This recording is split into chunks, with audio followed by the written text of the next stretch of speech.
Hello everyone, I'm Brian Macon and welcome back to the Math Fun Room. We need to start solving triangles that don't have right angles for some of the really cool applications we're going to look at soon. So what we're going to do today is develop a tool that we call the law of sines. So let's get started. Up to this point, we have learned a lot about right triangles and looked at a ton of really exciting applications. But what do we do if the triangle isn't a right triangle? So now we're going to begin learning about triangles that don't have a right angle, and this type of triangle is called an oblique triangle. So an oblique triangle will have either 3 acute angles or 2 acute angles and 1 obtuse angle. Now let's recall that an obtuse angle measures between 90 degrees and 180 degrees. So in the discussion that follows, an oblique triangle is always labeled so that side A is opposite angle A, side B is opposite angle B, and side C is opposite angle C. And as before, we're using lowercase letters to denote lengths of sides and uppercase letters for angles. So to solve an oblique triangle means we're going to find the lengths of its sides and the measures of its angles. So in order to do this, we need to know the length of one side along with at least 2 other pieces of information, such as 2 angles, 1 angle and 1 other side, or the other 2 sides. And the length of at least one side must be known, because knowing only the angles really results in a family of similar triangles. So there are 4 possibilities to consider. Case 1, one side and 2 angles are known, which we denote as ASA or SAA. In the ASA case, the side is adjacent to both angles, and in the SAA case, the side is adjacent to one angle and opposite the other. For case 2, we know the lengths of 2 sides and the angle opposite one of them. This case we denote as SSA. For case 3, 2 sides and the included angle are known, which we denote as SAS. And in case 4, 3 sides are known, which we denote as SSS. Now, since we're solving oblique triangles which do not have a right angle, then we're going to have to develop some methods that don't involve ratios of sides of a right triangle. The first such tool we're going to develop is called the law of sines and will be used with case 1 and case 2. Case 3 and case 4 are going to be considered when we study the law of cosines. Now, I like to provide some understanding of where the law of sines comes from. So this is not a complete rigorous mathematical proof. There's really no need to take notes on this, so put your pencil down for a moment. Let's just have a conversation and see why the law of sines is valid. And to begin, in figure A, we construct a triangle with 3 acute angles, A, B, and C. The horizontal side is side B. From the vertex at angle B, we draw a line segment of length H that connects to side B and is perpendicular to side B. Thus, we've created 2 right triangles. One right triangle has a leg H that is opposite angle A and has a hypotenuse of side C. The other right triangle has a leg H that is opposite angle C and has a hypotenuse of side A. In figure B, we construct a triangle that has an obtuse angle A, where angles B and C are acute. Again, side B is the horizontal side. Angle A is adjacent to sides B and C. We draw a dotted line extending side B to the left, creating a straight angle composed of angle A and its supplement with a measure of 180 degrees minus A. This extension of side B connects to and is perpendicular to a line segment of length H we have drawn from the vertex at angle B. Thus, we've created a right triangle involving side C as the hypotenuse and an angle of measure 180 degrees minus angle A that is opposite the leg of length H. And notice we also have a right triangle involving angle C with the side opposite of it, length H, and the hypotenuse of side A. And now that we have some right triangles, we can use the trigonometric ratios.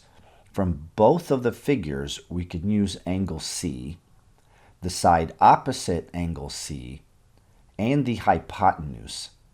This allows us to write the equation sine of angle C equals side H divided by side A, which is equivalent to the equation H equals side A times sine of angle C.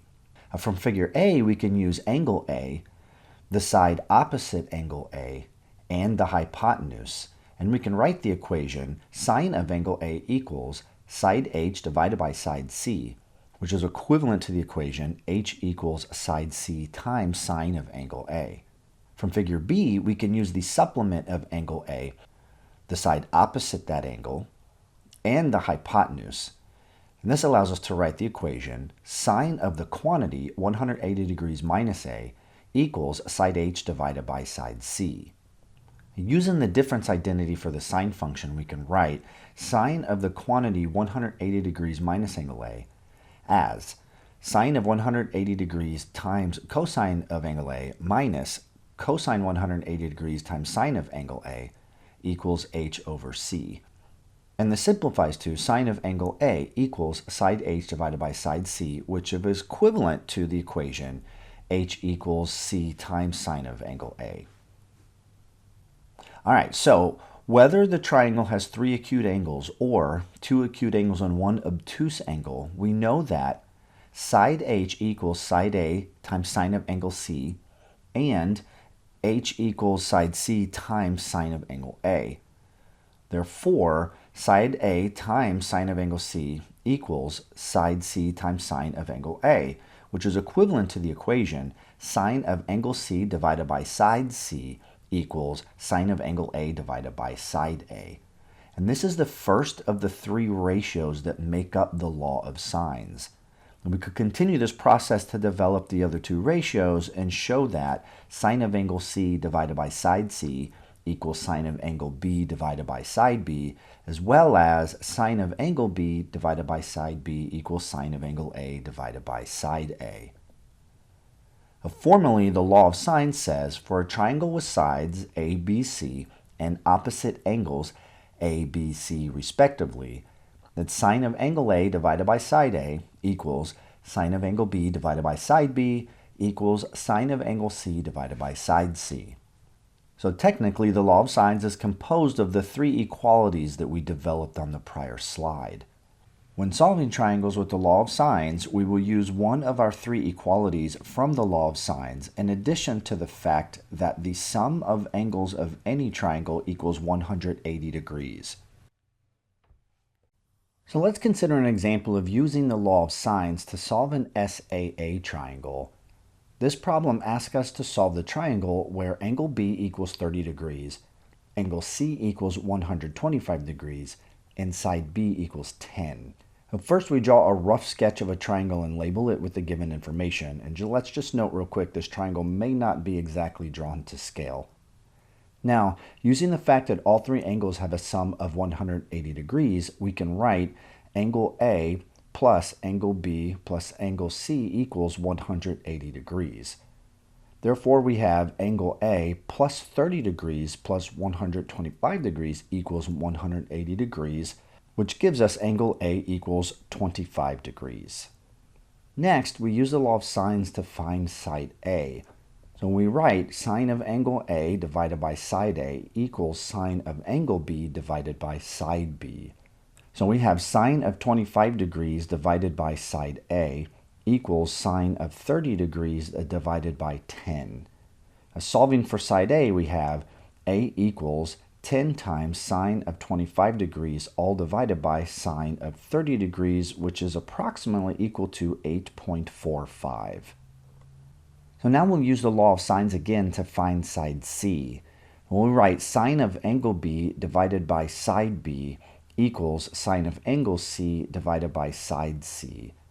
So we have sine of 30 degrees divided by 10 equals sine of 125 degrees divided by side C. Solving for side C, we have C equals 10 times sine of 125 degrees, all divided by sine of 30 degrees, which is approximately equal to 16.38. Notice that we found the values of side A and side C by working with the given side B. This is better than finding side A first and then using that rounded value to find side C. Now let's consider an example of using the law of sines to solve an ASA triangle. This problem asks us to solve the triangle where angle B equals 20 degrees, angle C equals 70 degrees, and side A equals 1. We first draw a rough sketch of the triangle and label it with the given information. And again, let's note this triangle may not be exactly drawn to scale. Beginning with the fact that the sum of all three angles in a triangle equals 180 degrees, we can write angle A plus 70 degrees plus 20 degrees equals 180 degrees. And thus solving for angle A, we get a measure of 90 degrees. So next we'll use the law of sines to find side B. Sine of angle A divided by side A is sine of 90 degrees divided by 1. And this equals sine of angle B divided by side B, which is sine of 20 degrees divided by side B. Now solving for side B, we get B equals sine of 20 degrees divided by sine of 90 degrees. Plugging into our calculator, that's approximately 0.34. Next, we'll use the law of sines to find side C. A sine of angle A divided by side A is sine of 90 degrees divided by 1. And this will equal sine of angle C divided by side C, which is sine of 70 degrees divided by side C. Solving for side C, we get C equals sine of 70 degrees divided by sine of 90 degrees, and that is approximately 0.94.